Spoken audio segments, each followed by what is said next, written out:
Good afternoon. I'm Dr. Catherine Nordel, and I'm a member of the board of the American Insurance Trust, known to most of you simply as the Trust. We are really delighted that you're able to join us virtually today for part 10 of our We Hold These Truths webinar series. Today's webinar is being presented by Dr. Milo Wilson, who is a clinical psychologist in independent private practice in Richmond, Virginia, and an expert in LGBTQ mental health. Dr. Wilson completed his doctoral degree in clinical psychology at Ohio University and his postdoctoral fellowship in LGBTQ healthcare at the Milwaukee Veterans Affairs Medical Center.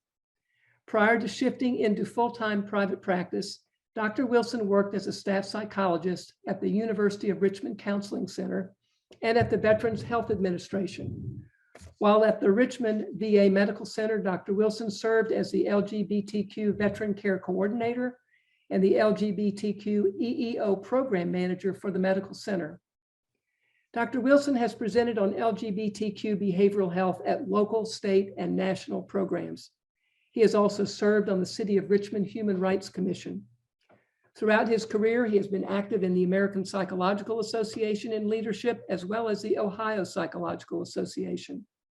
Dr. Wilson's passions are LGBTQ health and wellness, social justice and advocacy, trauma recovery, and psychological training. We are so very fortunate to have him with us today. I hope everyone learns a lot over the next hour and a half, and please join me in welcoming Dr. Milo Wilson. Thank you, Dr. Wilson, for being with us today. Thank you all. Just a moment, and I'll get my slides pulled up here. Okay.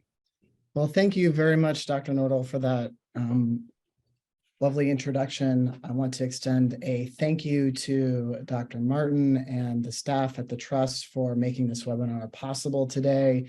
And also a thank you to the Trust Board of Trustees for having me here to present on this topic. This is a topic that I find incredibly meaningful to have the opportunity to educate on as a trans man myself, to have the opportunity to help other mental health providers enhance their skills and provide more affirming care to trans folks is something that's really important to me. And I'm going to hide my profile picture so I can't see that. Okay. So as we get started today, I have 5 objectives for us. And we will not be necessarily addressing these in this specific order, but we'll be hitting on them throughout our time together today. We're going to be talking about and learning key terminology and issues experienced by transgender and gender diverse people. We'll be working to develop an understanding of common clinical concerns experienced by this group of people, exploring the impact of intersecting identities, increasing our awareness of biases and beginning to challenge some of those biases, and finally working to cultivate our skills to provide gender-affirming mental health services. But before we get into all of that really important information, I would like to start us off with a few exercises to explore the impact of gender on all of us. As we begin to talk about, work through these exercises, I would like to bring to your awareness the multicultural and social justice guidelines initially introduced by Sue and colleagues back in '92 about the importance of developing awareness of attitudes and beliefs, gaining knowledge, building skills, and identifying action steps when it comes to working with diverse populations. So I call you to hold those guidelines in your mind as we work through these exercises here in a moment and as we continue on with the webinar today to identify where you are and the action steps that you can take. Let's consider for a moment our gender training. Now, this refers to those rigid, pervasive messages that we receive from a very young age about what it means to be man or boy or girl or woman, including roles related to appearance, behavior, emotional expression, preferences and dislikes, and ways of relating to others. So let's consider a fun example. Now, this example may date me a little bit. Some of you may remember the 1992 movie, A League of Their Own. In this movie, for those of you who aren't familiar with it, it highlights the stories around the All-American Girls Baseball League. In this movie, there are numerous attempts, hijinks ensue to make the women more, shall we say, palatable to their audience by teaching them how to sit, talk, walk, and eat like a lady. Simultaneously, there's this ongoing commentary about how the women need to toughen up and to play ball like men. You may remember, if you've seen this movie, and the infamous tantrum by Tom Hanks' character when one of his players makes a mistake and cries during a baseball game, culminating in that quote, "There's no crying in baseball." Right? Now, this movie does, bring a lot of humor to some of these topics, but they're actually quite serious when you stop and think about it. The messages that we receive growing up: boys don't cry, men are not supposed to show affection to each other, just to act like a lady. Women should shave their legs and under their arms. Or, for example, a dad sees his son riding his sister's pink bike and yells at him in front of his friends about how he'll be grounded if he finds him doing this again. Or a girl who grows up as a tomboy and is largely accepted until puberty, when her peers begin to gossip about her being gay. Friends might encourage her to wear makeup and be more feminine, and she might choose to do that to fit in. Now, again, these things may seem harmless to some, but the underlying message is the same: conform or face consequences. These messages, the gender education that we get, limits our authenticity and self-determination for cis and trans people alike. We'll define those terms in a moment. So I'd like to ask you to, for a moment, reflect on your own gender socialization growing up. So take a moment, and I want you to search back through your memory to those earliest moments, those earliest memories when a parent, a caregiver, a teacher, coach, a pastor, or a peer communicated how successful you were at being a boy or a girl. How did they communicate this to you? Through language, verbal or nonverbal? What did this teach you in that moment? Conversely, I want you to think about a memory in which maybe you were criticized for not fulfilling gender expectations that others had for you.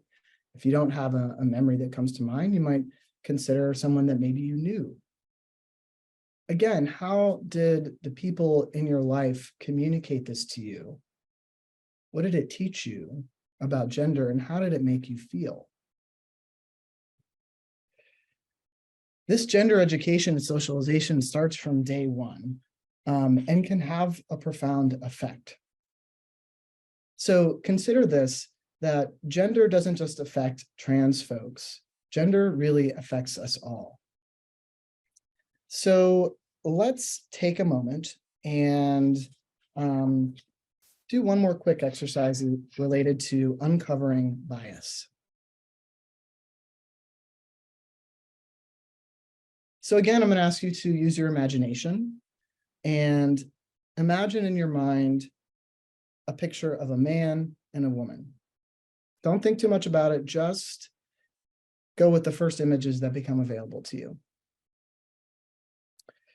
Notice the physical or personality characteristics that these imaginary figures might have, their body shapes and sizes, their ethnic background, their racial background. And ask yourself why these images are representations of men and women. Why are they the ones that are most available to you? Just with a sense of curiosity. Notice how you feel about these representations, including how it feels to compare yourself to them. Imagine what it would be like for a trans person or a trans client to compare themselves to these images. Now, bring up a picture of a trans man or a trans woman in your mind. Again, don't think too much about it. Just go with whatever images pop in first. And again, notice the physical or personality characteristics that you imagine these figures might have. Notice the racial or ethnic background that they might have, body shapes and sizes. And again, ask yourself, why these images or representations for trans men and trans women are most available to you. Imagine what it would be like for your trans clients to compare themselves to these images. So you don't have to come to any quick conclusions with the questions that I just posed to you or the questions that I'm about to pose to you. These are designed to help us get those juices flowing in the brain and really beginning to think about how we think about gender, the biases that we have, and how they might play out in our work with trans and gender diverse clients. So I'm going to give you 3 questions to reflect upon. First, what are the biases about gender or transgender people that I noticed during this exercise?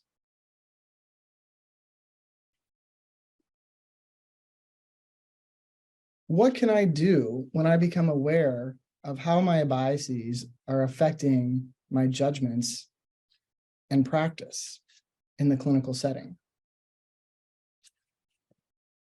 And finally, when I am neglecting to think about the wide range of trans people in the world, what effect does this have on the client, each client who comes to work with me, whether trans or cisgender? So maybe just jot down some thoughts. You don't have to necessarily do anything with this right now. Simply, we're beginning to highlight any potential biases that we might hold in these areas.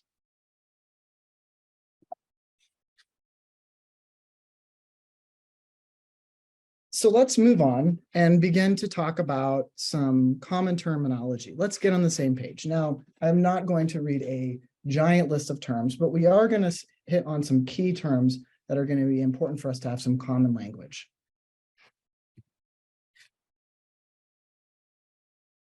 So let's start with the gender binary. The gender binary refers to a system in which gender is characterized by 2 mutually exclusive categories of male, man, or boy, or female, girl, or woman. Some transgender folks will find the gender binary really captures their experience and they'll find it affirming to use it to describe their experience. Whereas others, those whose identities exist outside of the gender binary, will find it very unaffirming and perhaps even limiting, invalidating, or harmful. So we want to begin to break out of this idea of gender as this binary categorical system and develop a more expansive understanding of gender. Assigned sex at birth or sex assigned at birth refers to the sex marker that is given to a person at birth based on typically their external genitalia. Now, I don't know about you, but I did not have a say in this decision-making process, which is what the name really kind of gives reference to. You might see it listed as assigned sex at birth or sex assigned at birth. Now, this image here on it's on the right side of my screen, highlights some key constructs we're going to talk about. When we're talking about sex assigned at birth, typically we will see male or female categories at times in intersex designation. We'll define that term in a moment. Gender identity, moving forward here, is a person's internalized sense of their gender, whether it be as man or woman or another gender altogether. Gender identity is not necessarily visible and may not correspond with one's sex assigned at birth. So again, I'll draw your attention to the graphic here on the screen and the circle highlighting gender identity. When we begin to expand beyond the concept of gender binary, we begin to think about gender identity in multiple independent identity constructs. So each represented by one of those teal arrows. So one's sense of their identity as female or male or another gender altogether can all exist together in the same room to varying degrees. So for example, someone might feel a very small amount of female identity and a very large amount of male identity, and those exist independent of one another. They may stay static over time. They may also be fluid and change over time, and all of that is very natural. Gender expression refers to an individual's external presentation of their gender. Physical appearance, clothing choices, accessories, behaviors, all of these communicate gender and gender roles. So everybody got up today and expressed their gender, whether you realize it or not, by the clothes that you put on, the way you styled your hair, whether you chose to wear any accessories. That's all an expression of your gender. Now, a person's gender expression may or may not be in alignment with their gender identity. There are a variety of reasons for this. The person may not choose to express their gender in a way that aligns with their gender identity. They may not be able to because of fear, or perhaps they've made that choice given their relationship structure at that point in time. They may express their identity in some settings where they feel safe, such as with friends or family, and maybe not in others like work, where they do not feel safe to do that or may fear discrimination. Just like gender identity, gender expression, when we take this expansive view of gender, exists on multiple independent identity or expression constructs, from not at all to completely. For some people whose gender identity and sex assigned at birth do not align, or perhaps their body or secondary primary sex characteristics do not align, some of those people may experience something that we call gender dysphoria, or discomfort or distress related to that incongruence. Gender dysphoria is also a diagnosis within the DSM-5.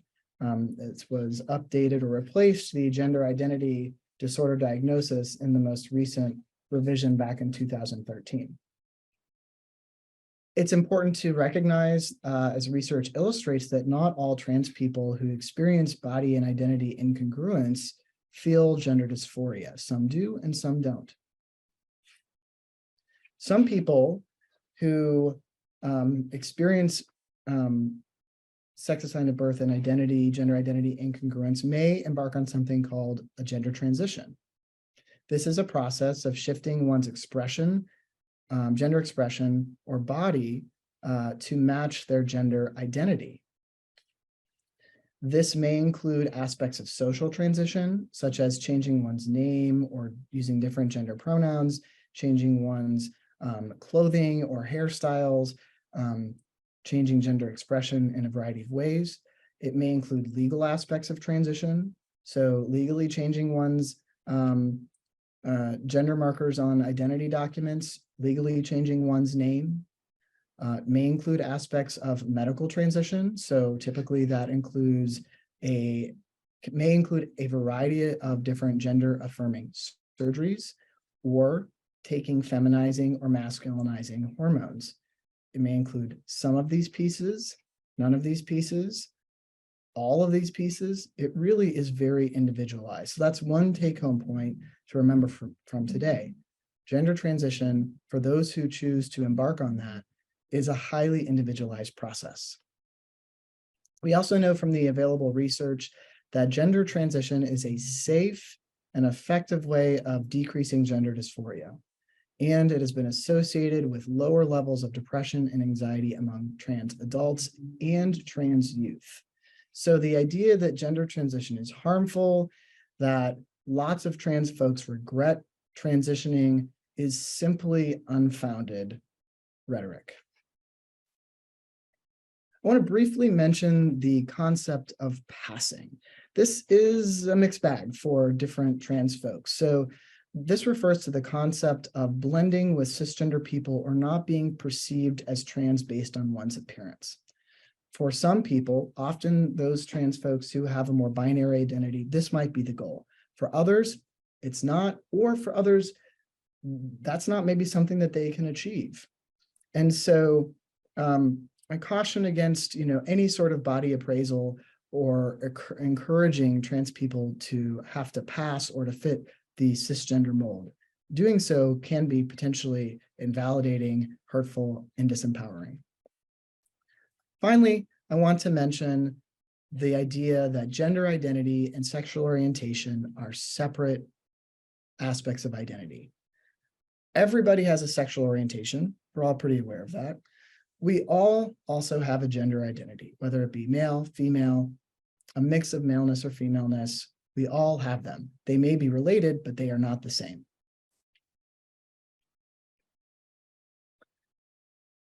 So let's begin to discuss some common identities. Again, I'm not going to give you a comprehensive list. More importantly than trying to memorize every possible term and every possible identity is that you listen, that you ask your clients, that you listen to what they tell you, and that you believe them. Another big takeaway from today. So let's start with two terms that you've already heard me use, transgender and cisgender. So transgender is an adjective, an umbrella term that describes people whose sex assigned at birth differs in some way from their gender identity to varying degrees for different people. In contrast, cisgender is a term that refers to those whose sex assigned at birth and body correspond with their gender identity. This term is by far preferred over terms such as not being trans or non-trans or natal man or biological man or woman. Within the transgender umbrella, we will experience folks who have binary identities and those who have non-binary identities. People who have binary identities are those who, for example, might have been assigned female sex at birth, identify as male, and may choose to transition their body to have a more masculine appearance. They might use labels such as transgender man, trans masculine, or simply just man. And the opposite is true of trans women, folks who were assigned female sex at birth, male sex at birth, identify as women, may take steps to transition their body in some way. Transgender woman, trans feminine, or simply woman. Now that only captures a portion of transgender individuals.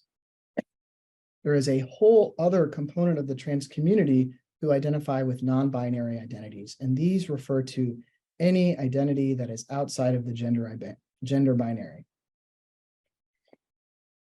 You may hear identity labels such as gender queer, gender neutral, gender non-conforming. All of these refer to, in some way, that a person does not identify with a gender binary. They may consider themselves outside of the binary. They may identify with neither gender or move fluidly between the categories. Again, you don't have to memorize all of these. Simply knowing how to ask will get you a long way, which we'll talk about that. I'd like to take a moment to talk about the word queer. Now, some folks may have had a reaction just hearing or seeing that word, and that's very common. The word queer in the past has been used in a derogatory way to hurt LGBTQ plus folks. In the last decade, though, this word has really begun to be reclaimed.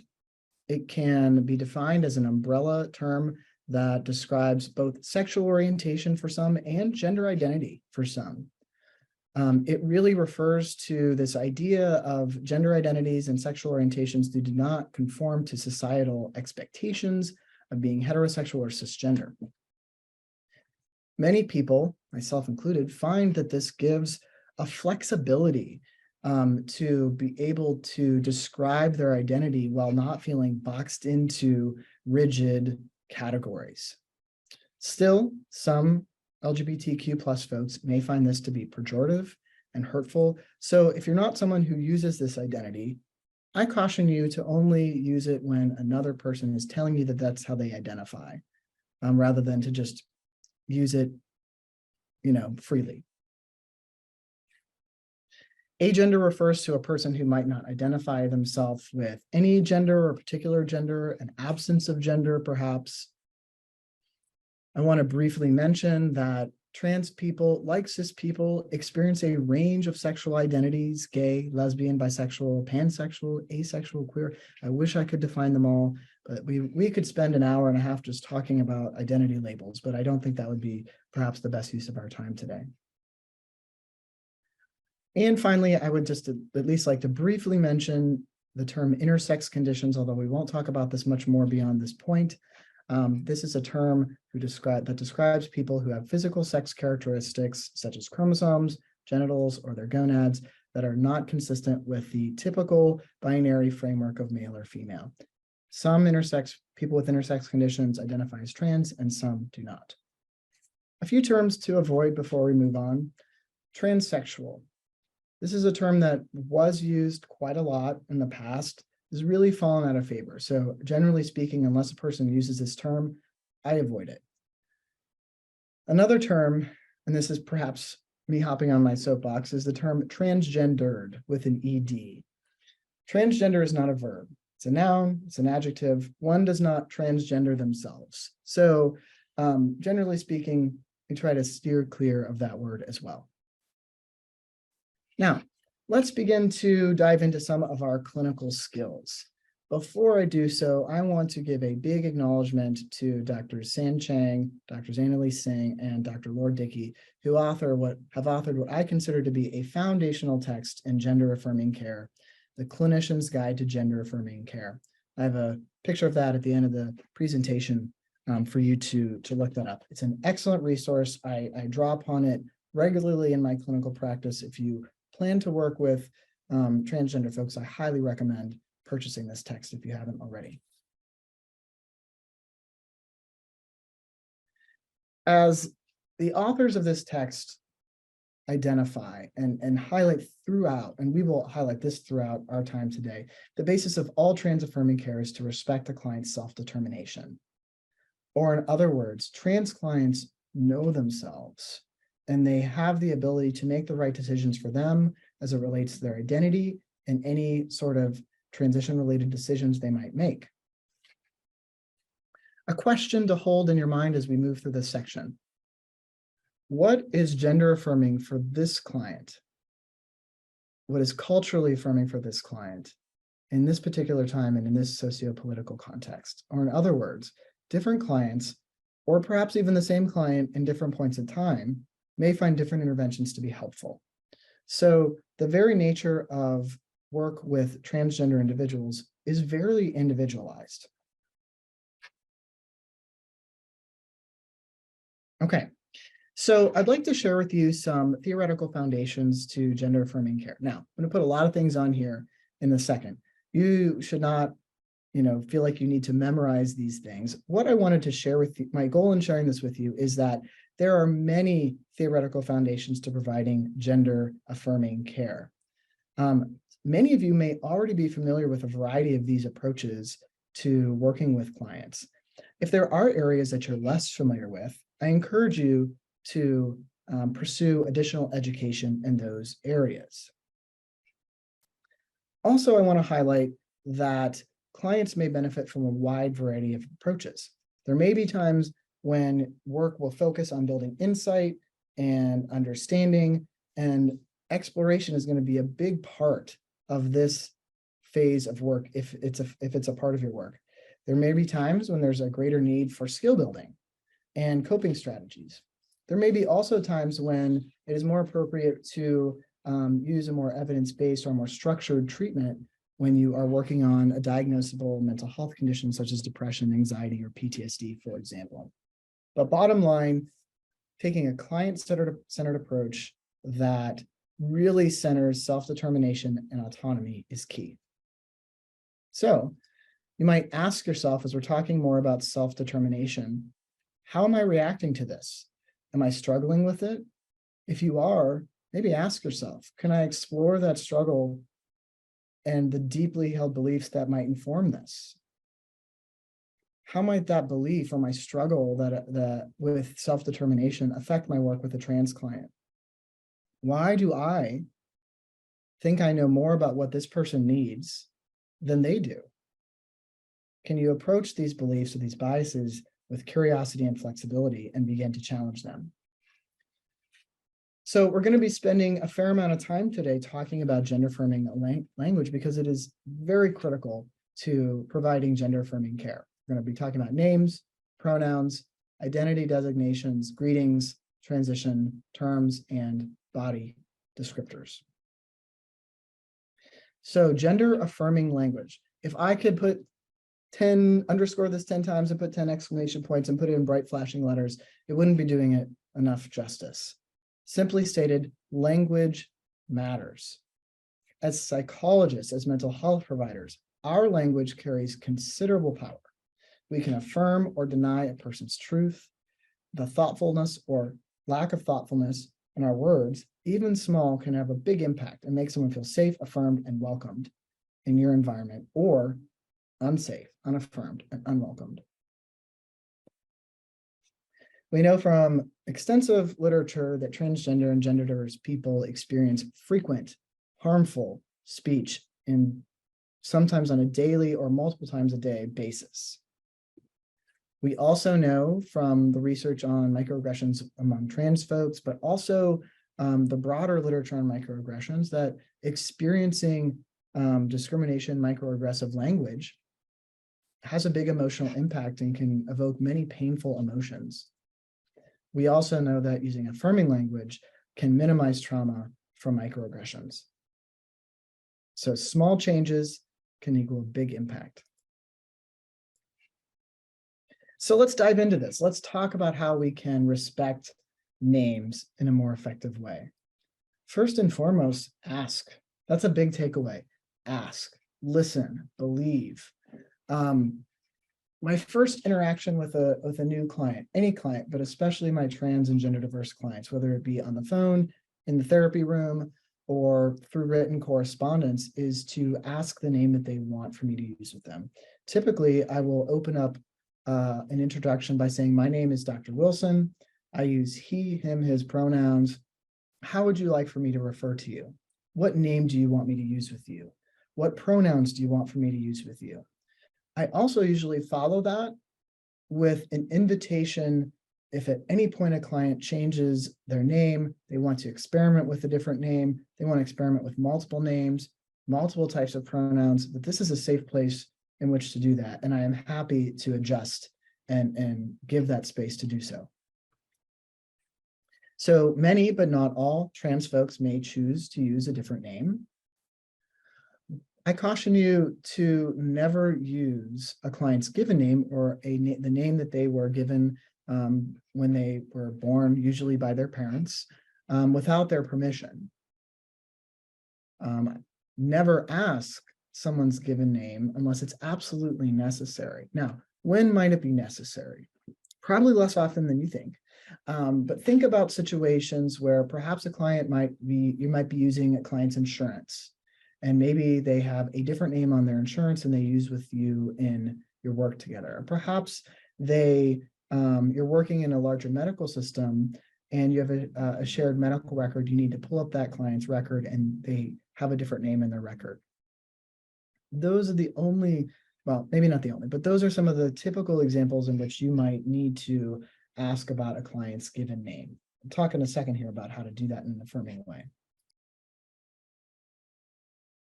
We want to refrain from using a chosen name in quotations, either in person or in a medical record.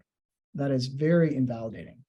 So if you do have a need to know a client's given name, we can ask them to write it down or to spell it out, having a piece of paper, especially if you're in a shared waiting room where there are other people around. It can be a very difficult experience for a client to navigate. So how might you ask this? You might say, would you please tell me the name that you use for your insurance? Could you write that down on this piece of paper? Or let me pull up your medical record. Could you please write down the name that under which I can find your record? Right? Easy, small change. Also, it is very important to use the client's current or their chosen name when referring to them in the past. This is a question. Well, how do I refer to someone, before they've taken any transition steps or before they change their name? And the answer is always, unless they tell you otherwise, to use their current or their chosen name. So let's look at some examples of non-affirming and affirming language. So non-affirming language, what is your preferred name? What is your real name? I knew Jay when he was Jenny. Now, I'm imagining that some people might have a question about that first one. Like, wait. I thought that I'm supposed to ask what someone's preferred name. Isn't that the affirming way to do that? And, you're right. That was, a while back, not that long ago, actually, was a very affirming way to ask. Now, it's not the best way. A person's name isn't preferred. It's their name. It's not a preference. It's a given, right? And so we want to honor that by just asking what their name is. More affirming language is to ask, what name do you go by? Or in referencing someone in the past, I've known Jay since he was a teen. So let's keep moving along and talking about how to respect people's pronouns. Pronouns are units of speech that refer to someone or something. I'll give some examples of those in a moment. Again, as with names, ask what pronouns a client uses. Ask what pronouns all of your clients use. That takes the pressure off you to have to figure out, somehow sleuth out, who should I ask and who shouldn't I ask, by simply asking everybody. Using the client's incorrect pronouns or name for that matter is a microaggression. It is hurtful and harmful. I can tell you from personal and professional experience that is a very difficult and hurtful experience. So we want to do our best to respect people's names and pronouns. We want to also, when we've made a mistake, correct ourselves and move on. We'll talk about that again in more depth in a moment here. If you're able to, in your intake forms or your web submission forms, include an opportunity for a client to designate their pronouns. If you're in groups of people, it's a great practice to have people introduce themselves with their names and pronouns. And as an ally, whether cis or trans, it can be a really helpful action to take to gently correct others if they're using an incorrect pronoun. So some examples of non-affirming and affirming. Again, we have that, what are your preferred pronouns? Rather, just what pronouns do you use? Do you use male or female pronouns? We've got an example here that is reinforcing the gender binary.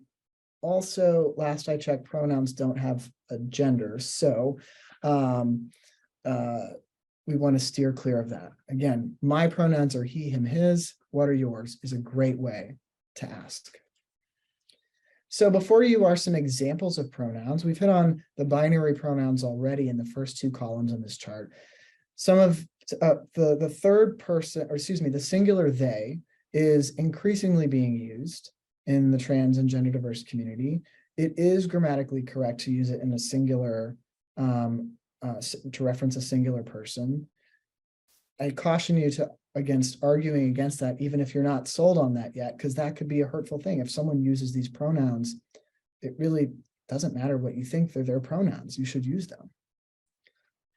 Below that bottom line, that fourth line, are what we might call neopronouns. These are different. And for many people, these are hard to remember. And so how you might pronounce these are Z, here, zir, here's, zers, for example. I know that this can be challenging for a lot of folks. Doing our best to listen, believe people when they tell us their pronouns, use their pronouns as best we can, correct ourselves if we make a mistake. Let's spend some time talking about gender identity or designation. So we want to do our best to use affirming terms, and I'll give some examples of those here in a moment. We want to, again, here's another takeaway: listen, mirror, affirm the client's language that they're using. Don't assume based on appearance and name or pronouns that you know a person's gender identity. We want to avoid using language that reinforces the gender binary. And we want to approach asking about assigned birth sex with caution. Why is that? Again, the question I always raise is like, do I need to know this? Why do I need to know this? Why am I asking this? Am I asking this because I'm curious, or is it because I really need to know? When do I really need to know? Usually if I'm writing a letter for a client, referring them for gender affirming care. There are a few, or if it's related to insurance or billing or something like that. So perhaps rather than saying things like biological male, female, natal male or female, etc., born as a man or woman, a real man or woman, it is much more affirming to use terms such as assigned male or female at birth, designated male or female at birth, or cisgender. Continuing forward here, instead of saying things like opposite sex, reinforces the gender binary. Both sexes, again, gender binary. MTF or FTM. Now, caveat, some trans people will use that terminology, and if they're using it, then you should reflect that back. More affirming language or more inclusive language, another sex, different sex, all genders, trans woman, trans man, etc. Let's talk about some, excuse me, some affirming ways of greeting people. A great practice, again, so you don't have to worry about it, you don't have to think about it, is to adopt gender neutral greetings for all situations. We can refrain from assuming the composition of a group. I don't know how, I can't possibly know. It's very difficult we shouldn't make those assumptions. We often end up stepping in something when we do that. We can do our best to change our demographic forms or a written correspondence, use more affirming or inclusive salutations, and use gender neutral descriptions if we don't know a person's name. So let's look at some examples here. Instead of ladies and gentlemen, hey ladies, hey girls, yes ma'am or sir. I know there's probably some folks from the South who are kind of feeling the pull for that proper way of responding to someone, who are feeling that. Dear Mr. Smith, you guys. It is more inclusive to say things like hello everyone, or hey everybody, hey folks. Sure, I can do that. Use the person's name, or simply you all, or y'all. Okay, so let's talk about some ways of describing transition. Now, remember, we shouldn't assume that all trans clients can relate to the concept of transition, want to medically transition, or have access to transition-related healthcare. Some transition-related healthcare is very expensive. We're talking thousands and thousands of dollars for some surgical interventions, especially if people don't have healthcare, which many trans folks do not, especially if their healthcare does not include transition-related care. So there are many barriers to being able to access transition if people choose to do that, whether it be medical, social, or legal transition. Keep in mind that medical information and histories are sensitive information, and again, may not be relevant to your work. Oops. So a great rule of thumb, if you wouldn't ask the question of a cis person, then certainly do not ask it of a trans person. Within culture, trans people's histories, medical histories, seem like they get the spotlight as the most important thing about them. Really, I call you to really examine this question, or consider this question of under what circumstances do I really need to know my client's surgical history, their medical history? How is that relevant to my work with them? We want to avoid using terms such as pre or post-op. This really kind of emphasizes the importance of transition, which it may not be for some people. It also kind of says that there's just a singular way to be trans or to transition, which again is maybe invalidating of many people's experiences. So again, some non-affirming and affirming language. Have you had the surgery? Now I'm going to take a minute and unpack that question, and let's talk about what that is really asking. So first, it's implying that there is just one surgery that a trans person might pursue, which there are many. I wish I could go through those today. It simply is beyond the scope of our time and our talk today. But let's dig a little deeper. When we ask someone if they have had the surgery, what are we really asking? We are asking about their genitals, right? Now, I don't know about you, but I'm hard pressed outside of a few specific circumstances in which I would be okay with my therapist asking about my genitals, right? Maybe if I'm working with a sex therapist, maybe if someone's working on sexual dysfunction. So that's a bad question. We want to stay away from that question.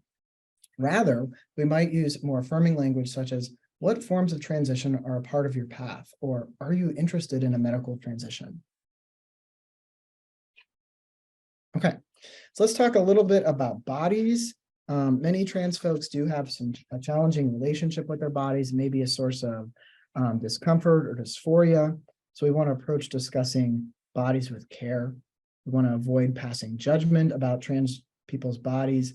If relevant, we want to use gender neutral language. Again, can say this enough, never ask about a client's genitals unless you have a legitimate reason to bring that up, or if the client brings it up themselves. Sometimes it can be helpful or more affirming to use the instead of your when referring to a body part. And be mindful that discussing body parts may be upsetting, maybe even can cause a traumatic response among trans folks. Whenever I have to ask about body parts, because I do a lot of evaluations or letter writing for a gender affirming care, I always start with something like this.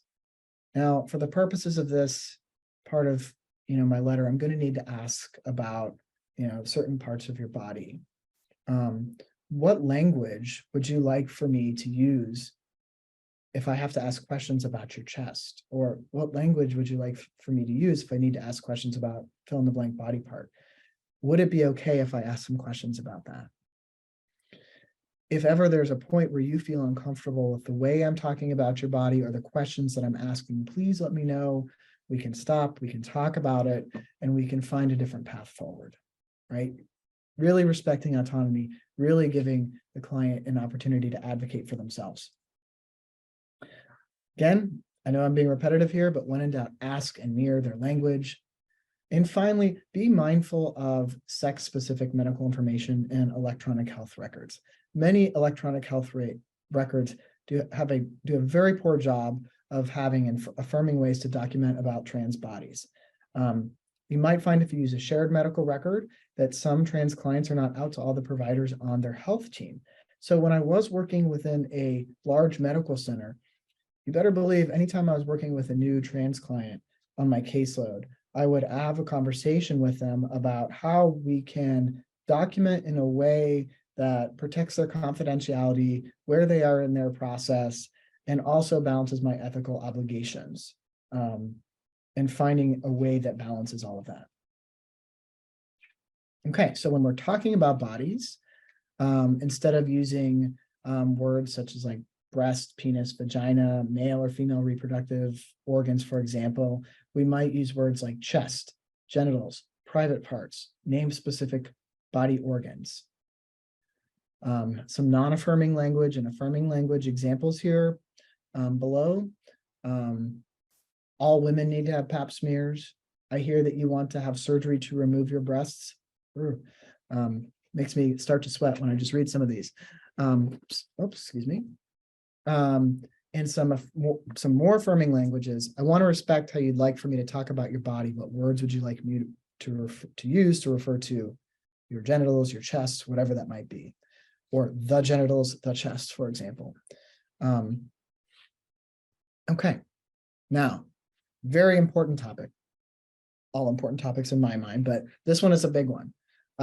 Recovering from mistakes. Let's just practice some radical acceptance here that we will make mistakes. It will happen. I make mistakes. You will make a mistake when we're working with trans clients. It happens. Rather than focus on being the perfect clinician and making no mistakes, let's talk about what we can do if we make a mistake. When we make mistakes, it can bring up difficult feelings. I don't like making mistakes. It makes me feel embarrassed and I feel bad. But in the moment, it's not about me. In the moment, it's most important to correct the mistake and move on. You can deal with your feelings and get support around that later. So instead of going on the 2022 apology tour and saying things like, oh my goodness, I'm so sorry. I can't believe I just did that. I am the worst clinician ever. How can you possibly trust me moving forward? I hope you can forgive me. Simply, I'm sorry, I mean they, and move on. Going into that apology monologue can only make an uncomfortable situation excruciating, and it draws more attention to the mistake and makes that person very uncomfortable. Okay. So let's continue forward and talk about culture and intersectionality. Many people, including trans folks, have the belief that trans people or being trans is a new phenomenon, but the reality is that trans people have existed throughout history and across cultures. And in fact, many cultures have held special places for trans folks. Sharing this history can be a very impactful intervention for some clients to help build empowerment and resilience. The research, The research also highlights that trans people hold a range of identities, of social identities, including different ages, socioeconomic statuses, racial and ethnic backgrounds, educational levels, gender identities, sexual orientations, socioeconomic statuses, disability status, immigration status, and so on and so forth, right? So understanding how these identities are relevant to that person, how they impact them, how they intersect with one another is very important. So let's consider a case example to illustrate this. And this case example is from the Clinician's Guide to Gender Affirming Care. So consider the case of Dante, they, them, theirs pronouns. Dante is a 17-year-old Black first-year college student who identifies as gender neutral. Dante seeks counseling for the first time at their university counseling center. During the phone intake, they request a counselor who is skilled at navigating both racial and gender identity concerns, as well as coping with the stress of being a first-generation college student. They'd like to discuss how being a first-gen college student brings up guilt for them and creates a sense of divide between them and their family. Since Dante identifies as gender neutral, the intake counselor decides to assign them to Hannah, a queer white woman who has experience in working with trans and non-binary clients. When Dante shows up for the first session, they share some of the challenges they've been facing. They're taken aback when Hannah states, "Let's just focus on gender first. It seems like that's your biggest concern. Then we can discuss what you're experiencing as an African-American person and as a first-gen college student." In hearing this, Dante feels shut down in the conversation. They also feel uncomfortable because they identify as Black and do not identify as African-American. They don't understand how they can discuss their gender in isolation, as it feels so interconnected with their racial identity. So I think this is a useful case example to share how some of the assumptions that we make when clients are telling us about different aspects of their identity can really create disconnect in a therapy relationship. This particular example is of a very self-aware individual who is very aware of the ways in which aspects of their identity correspond with one another. So overall, Hannah in this example did not center Dante's presenting concerns or reflect back the language that they were using. So as we've illustrated with this case example with Dante and with the many demographic characteristics trans folks might hold, it is important to use an intersectional lens to assist us in understanding the layers and intersection between and interplay between identities of oppression and privilege that our clients hold. We must recognize the ways in which inequalities are experienced in different ways by different clients or at different points in a client's journey. Some identities might hold different saliences or importances at different times in their life. The inequalities experienced may be cumulative in different ways as well. It's important for us to remember that there are no universal trans experiences. Everybody's experience is different. The experience of a white trans man is probably going to be vastly different than the experience of a Black trans man, or the experience of a Black trans woman, or of a Asian non-binary person.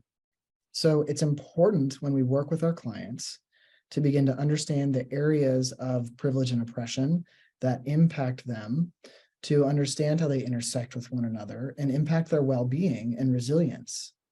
We should also acknowledge that privilege and oppression occur in relation to larger systems of oppression and privilege, such as sexism, for example. Likewise, as clinicians, it's important for us to interrogate our own social identities and to understand how they intersect with one another, how they might relate to our clients, and to understand to the best of our ability how they might be influencing our work in the therapy room.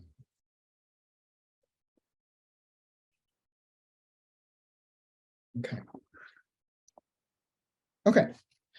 So let's briefly do one more case example, and then we'll talk about the roles of a mental health provider. Again, this is from the Clinician's Guide to Gender Affirming Care. This really highlights the way that we can explore different layers of identity, oppression, and privilege. So this is an example of Sheila and Nomi. Sheila is a 27-year-old cisgender white master's level clinician, and she is working with Nomi, a 40-year-old Thai American trans woman who presents with concerns about her spirituality and her gender identity. In terms of awareness, Sheila has continually addressed her biases as a white cisgender person when working with trans people. Sheila is mindful that although spirituality is not integral to her own identity, as she is an atheist, it is an important part of Nomi's life.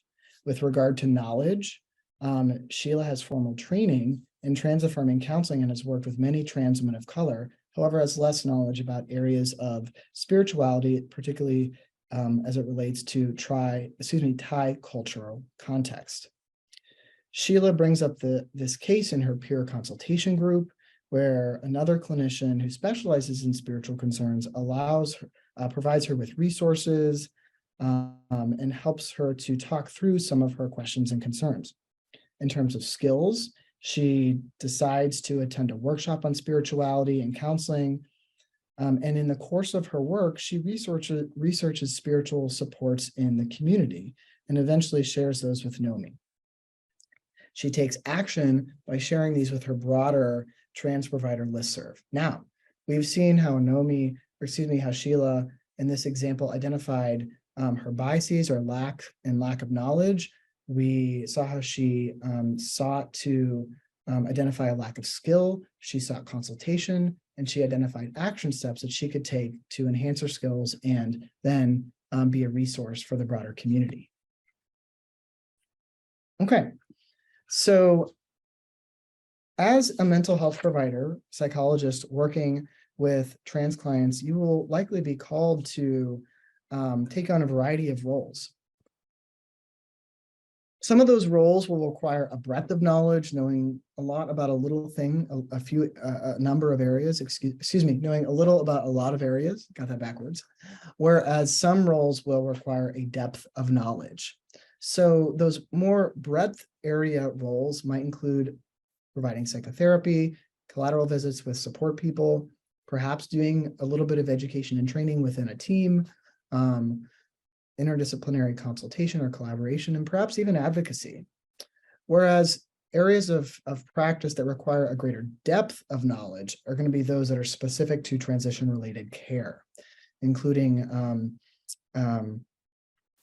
conducting accurate assessments, writing for gender-affirming care referrals, conducting accurate differential diagnoses, and providing specific transition-related treatment. So as you reflect on these roles, maybe a good question to ask is, how do I see myself in terms of breadth and depth of competency to work with trans clients? Like cisgender clients, transgender people will present to therapy with a range of presenting concerns. Some of those concerns may be related to their gender transition, coming out, sexuality. Some trans clients may not present with these concerns. They may not be something that they need to focus on in therapy, so we shouldn't assume that that is something that they need to address. Similarly, they might be presenting with a range of other presenting concerns, some of which should probably look familiar to you. Family, relationships, school, discrimination, trauma, health, accessing resources, navigating systems, identity questions and development. So in some ways, perhaps this can be reassuring. You probably know how to work with some of these issues already, and it's just a matter of understanding how they might be more nuanced in our work with trans folks. Again, big take-home message here. It's important to not assume that all of a client's concerns are related to gender. They may be, they may not be. The more important thing is to ask and to understand. So let's begin to consider how we can conduct a more affirming assessment with our trans clients.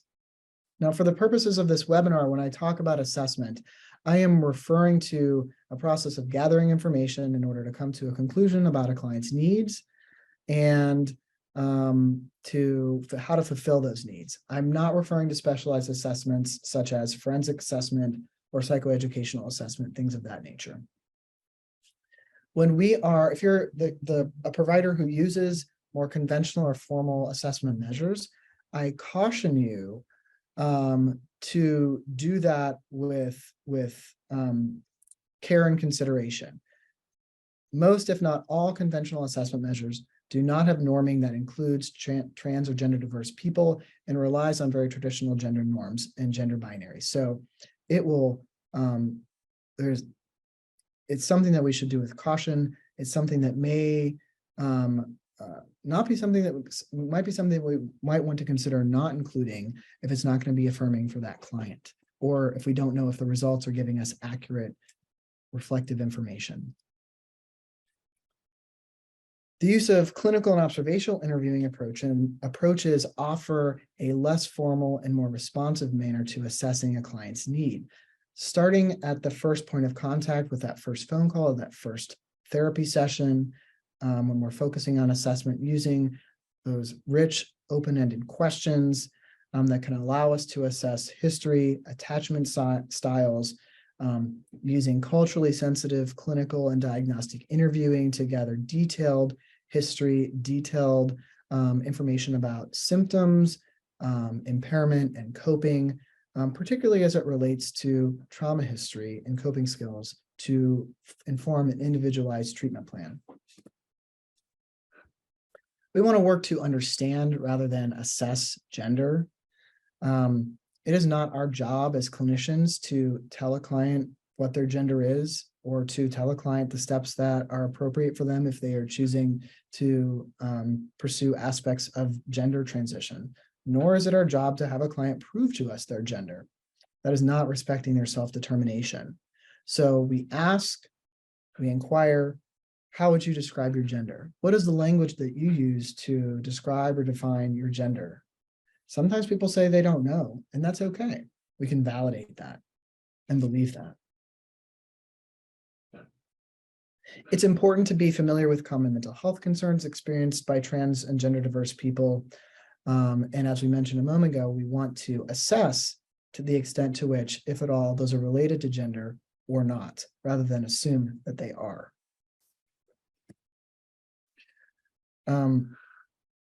For some trans clients, we might need to diagnose them with gender dysphoria. Now, this is a hotly contested topic in the field, and can be, some of your clients may even have some strong feelings about this. And the reality of the world that we live in is that in order to access some transition-related care, typically surgical interventions, we may have to assign this diagnosis for insurance purposes and for just accessing the care. So whenever I have to give a client this diagnosis, I am always having a conversation with them, discussing it, understanding their feelings, validating their feelings, and talking about its role in our work together and helping them access care. I'm also, when I'm conducting the intake phase of treatment, I'm listening for experiences of minority stress, and I'm listening for experiences of barriers and challenges that I know may be present, and assessing for those as well. So let's dive into that in more detail.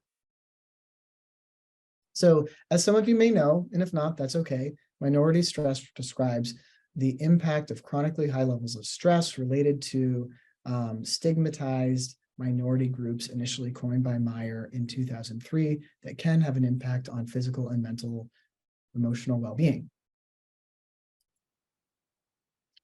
The minority stress model was adapted to the trans community by Hendricks and Testa back in 2012. So I'm going to put this up before you and talk about some specific pieces of it. The overarching idea behind the minority stress model is that there are distal or more distant stressors and more proximal or close to the individual stressors that can influence a client's mental health. So when we're talking about distal stressors as it relates to trans and gender diverse people, we're talking about gender-related discrimination, rejection, victimization, or non-affirmation of gender. When we're talking about proximal stressors, we're talking about stressors relating to having to conceal or not disclose one's gender, to change how one might behave to hide their gender, how they walk, talk, how they present themselves and their gender expression, expectations of gender rejection, whether it be from family, friends, coworkers, students in their community, and experiences of internalized trans negativity. So the absorption of some of those stereotypes and negative beliefs about trans people. Being trans is disgusting, it is wrong. I don't believe these. These are some of the things my clients have shared with me. I'm wrong. People are going to think I'm disgusting because I'm trans. I think I'm disgusting because I'm trans, for example. So what we know from the available literature, both broadly on the minority stress model, and specifically with trans folks, is that these experiences are associated with high rates of anxiety, depression, substance use, and suicidality.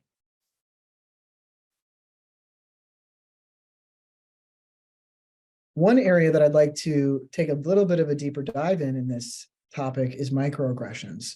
Those brief, commonplace, daily verbal, behavioral, and environmental indignities, whether intentional or unintentional, that cause harm.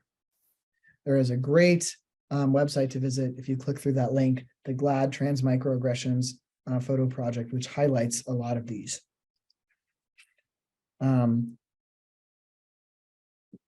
What I'd like to do is to share some examples of some microaggressions, and I want you to note your reaction to these. Just really take your temperature and notice what comes up for you. I'll read them because some of the text is a little small.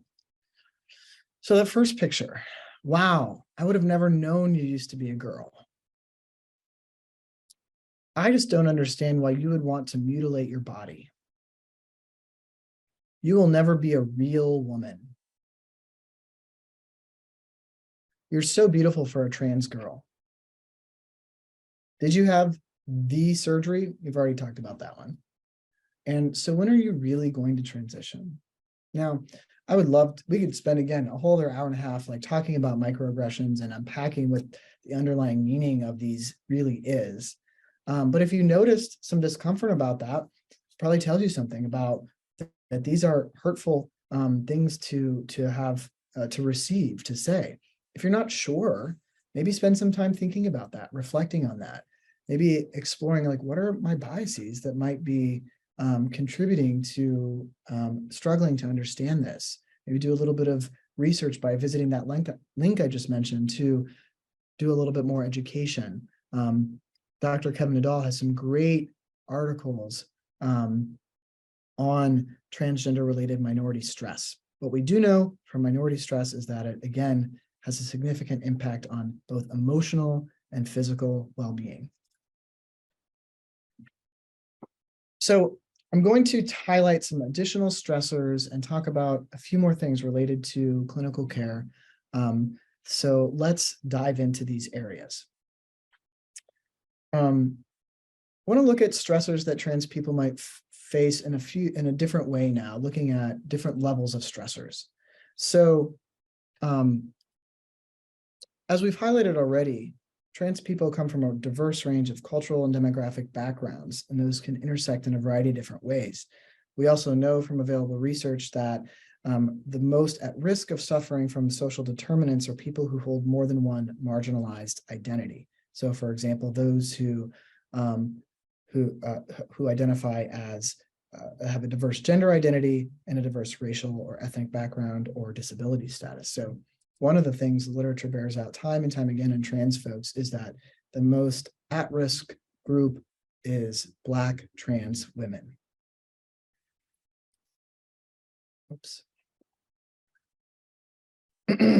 So again, this highlights the importance of understanding a client's culture, demographic characteristics, etc. We know from extensive research that transgender people can experience significantly limited access to healthcare, stable housing, and basic human needs, and can experience a significant amount of economic insecurity. This is particularly true for transgender women of color who disproportionately experience economic instability, housing insecurity, and homelessness. So it's not uncommon for trans individuals to engage in coping strategies that might have some adverse consequences, self-harm, substance use. Further, you may also encounter some trans individuals who engage in street economics for survival. If you do work with someone who has this background or this current experience in their life, it's important to approach that with sensitivity and to not shame them. It's also important to include these areas in your initial assessment to understand how they may or may not be impacting that person. The process of understanding one's gender identity and deciding to embark on gender transition, if that is a choice that someone makes, may evoke feelings of self-doubt, sadness, loss, anxiety, uncertainty. This is very normal. Think about a time in your life when you may have made a difficult choice. Did that come with ease? Or was that something that came with a range of emotional reactions? So it's important not to mistake a normal human reaction to making major life choices of understanding themselves and the implications of gender transition for a lack of readiness. That simply is not the case. It's very normal to feel those things I just highlighted. Trans people may also on the individual level feel shifts in privilege. This is particularly common for folks who might have a more transmasculine or transfeminine identity. So for example, a person who is assigned male sex at birth and identifies as female, if they choose to make that transition to a more feminine presentation, they're going to experience a loss of male privilege. What does that look like if you add a layer of racial identity? What does that look like when we add a layer of economic insecurity and so on and so forth? At the macro system level, so we're talking about the people who are closest to that individual, friends, family, coworkers, schoolmates. Unfortunately, we know that many trans people experience a lot of rejection. So upwards of 57% in some studies of trans people experience family rejection. We also know that, in contrast, having support can have a profoundly positive impact on a trans person's sense of self, the results in their transition, their psychological capacity, can buffer against homelessness, substance use, suicidality, etc. So when we're working with a trans client, we should explore what the circumstances are of their immediate and extended support systems and explore their past experiences with those individuals. It's important to acknowledge that the coming out process is not an isolated event. It is an ongoing process, and sometimes it is a very stressful process. You might be talking with a client about when, to whom, under what circumstances will you be sharing your identity, and you might be working with them to help them build the coping skills that they need to deal with navigating those processes. It's important to also acknowledge that the importance of each of these aspects of the person's support systems may vary over time during the course of therapy. And finally, at the macro system level, this is more of the most broad level.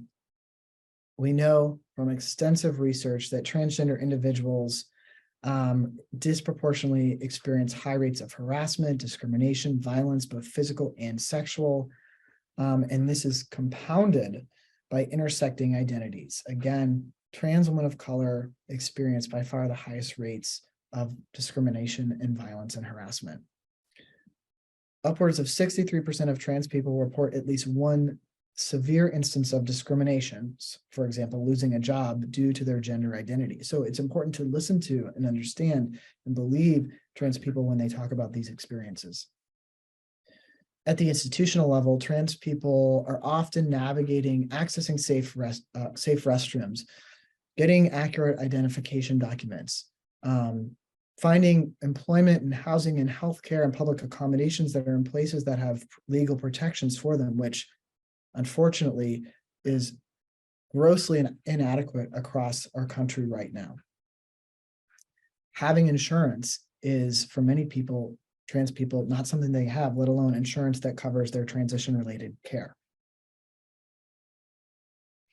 I would be remiss if I did not include, at least briefly, a mention of the political climate for transgender people right now in our country. To be quite frank, trans people are under legislative and policy attack nationwide. So, as they say, a picture is worth 1,000 words. This was a recent analysis by the Washington Post put out last month to illustrate how in the last 4 years, the anti-trans legislative bills have increased dramatically. Just on Monday of this week, NPR, in their analysis, highlighted that, we'll make sure I pull up the correct statistic. There were 306 bills in the last 2 years, based on their analysis, of anti-trans legislation. 85% of that focused on youth. Fortunately, only a small number of those succeeded. So I think I've made my point here. I will continue to move on. Let me just say briefly that there are some significant mental health implications of just being exposed to the presence of these bills. Okay, I'll briefly mention, and I will underscore some resources here. Transgender individuals are at risk of experiencing increased rates of a range of mental health conditions, from depression to anxiety to PTSD. We see very high rates of non-suicidal self-injury and suicidality, higher rates of eating disorders, and higher rates of substance use. I want to briefly mention there has been some anecdotal evidence of increased rates of autism spectrum disorders among transgender populations. There's not very strong research to support that yet, so it's still something that has a question mark over it. So if you want to learn more about these experiences, I encourage you to take a look at the Clinician's Guide for Gender Affirming Care, or the Trans Guidelines published by the American Psychological Association is also a great resource. So I know that I'm coming close on the end of my time. So let me just say a few more things and then I will wrap it up here. So we've talked about a lot of difficult experiences for transgender individuals. It would be foolish of me to not highlight the ways in which transgender people are incredibly resilient. And it's important to include this, an assessment of a client's resilience, in your intake evaluation, but throughout your work with them.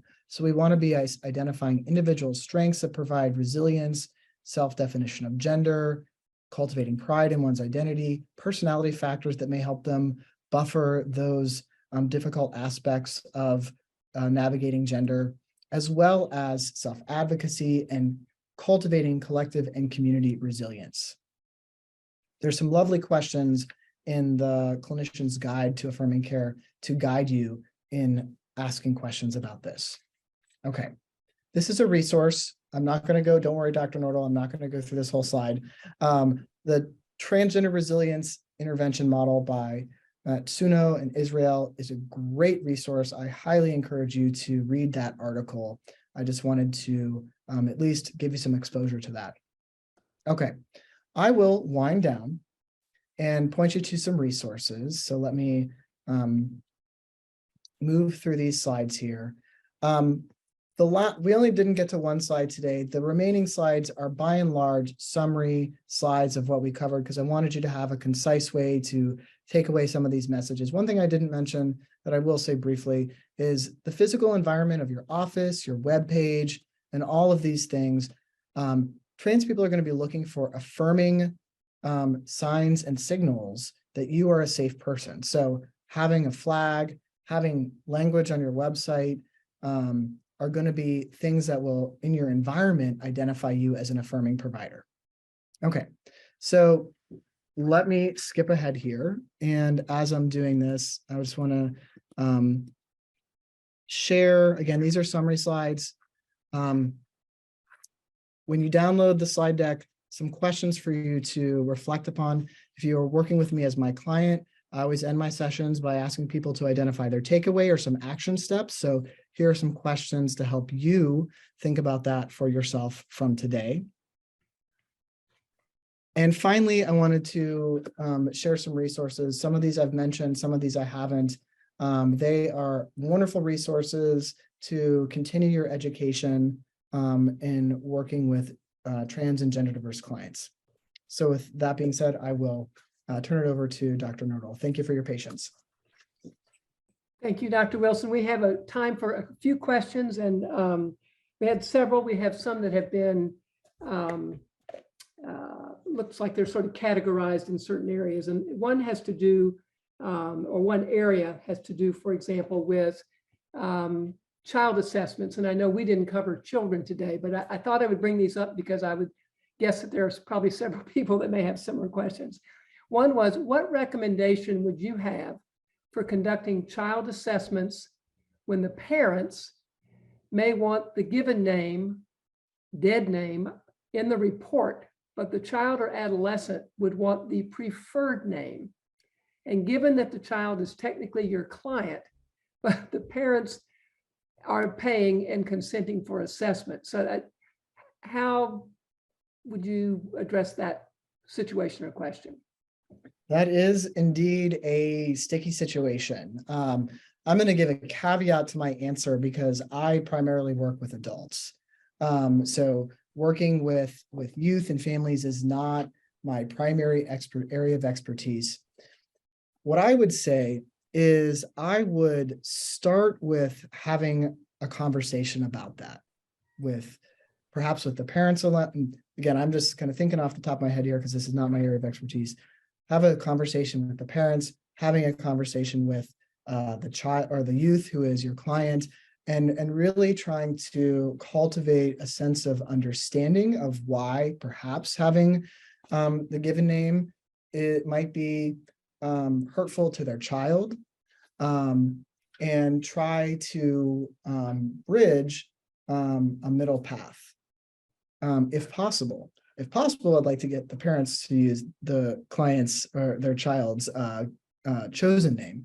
But if not, I would try to find a middle path and really try to just use those solid, like I think some MI skills could come in handy there, and talking about like the resistance of the parents and really understanding where they're coming from and trying to bridge that communication. Sometimes we are called to be an advocate on behalf of our client. There are a couple of other questions, Dr. Wilson, that are related back to the adult world, related to the use, what are best practices for using gender identity in assessment reports? And the other one, which would be, I think, related to that, had to do with, well, I'm looking for it. It had to do with that given that medical records can be audited by insurance companies or subpoenaed, is it okay to ask individuals what pronoun they would like to have included in their medical record, given access potentially subpoenaed in cases of forensic issues or insurance companies for payment? And if it is appropriate to ask people what pronouns they would like included in the medical record, what's the most affirming way to address that with the client? Okay, so the first question you mentioned was related to assessment reports, you said? How would you list your client's name on an evaluation or assessment report, assuming this is a report that's going to go somewhere else? Sure. Out of your notes, out of your private notes. Sure. So my general practice for doing that is I will write the client's chosen name And if it is different from their given name, I will, in parentheses, write something along the lines of legal name and put that there. So usually it's their name, their chosen name, parentheses, their pronouns, and kind of like semicolon their or colon their given name. Because often, and I will explain that to the client, like I think underscore, and I think this will speak to the second question, is that explaining to a client why you need to include that information in a report can really go a long way. Most clients get it. Like, so just helping them understand the rationale for why you might need to include that information. They may not like it, but they understand it. Now, the other question you talked about was related to the medical record, the health record. Again, I think a solid clinical practice is to have that conversation with the client, right? When I worked within the VA, I would talk with the client about, okay, so this is a shared medical record. Your podiatrist could potentially, although they're not supposed to if it's not relevant to their care, could potentially read this note. So let's talk about all of the implications of confidentiality and medical records, whether it be legal or subpoenaed, and talk about, based on that, is this how you want to be referred to in the record? Giving them the autonomy of choice to do that, or to decline that, to say like, nope, actually, I don't want to do that. I'm not ready for that. And that's fine too. So I think having a conversation, helping the client look at the different implications that could occur for that, and then providing them with the autonomy to make a decision. You know, you talked a little bit about doing psychological testing and the lack of norms specific to transgender individuals, for example. One of the participants wanted to know if you could speak to and provide or know of any sources or references for neuropsychological assessment if a transgender individual needed that kind of assessment. And do we know are there any better data in the neuropsychological realm that help with test selection or normative data and that sort of thing for trans individuals? So off the top of my head, I am thinking of a specific article, but I cannot recall the specific title of the article. But what I can, Dr. K.O. Meyer, I believe that's the person who's off. That may not be accurate, but I believe that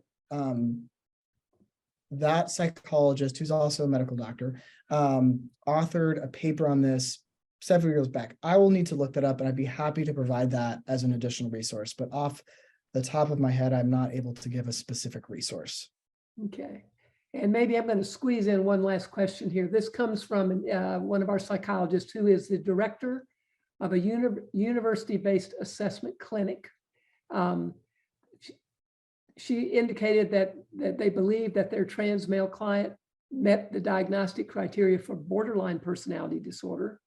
What would be an affirming way to provide him with that diagnosis, especially in light of how stigmatizing personality disorder diagnoses are?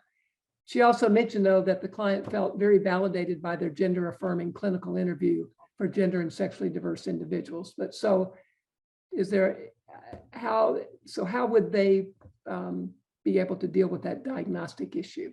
What would be an affirming way to provide that information to that trans client? Mm-hmm.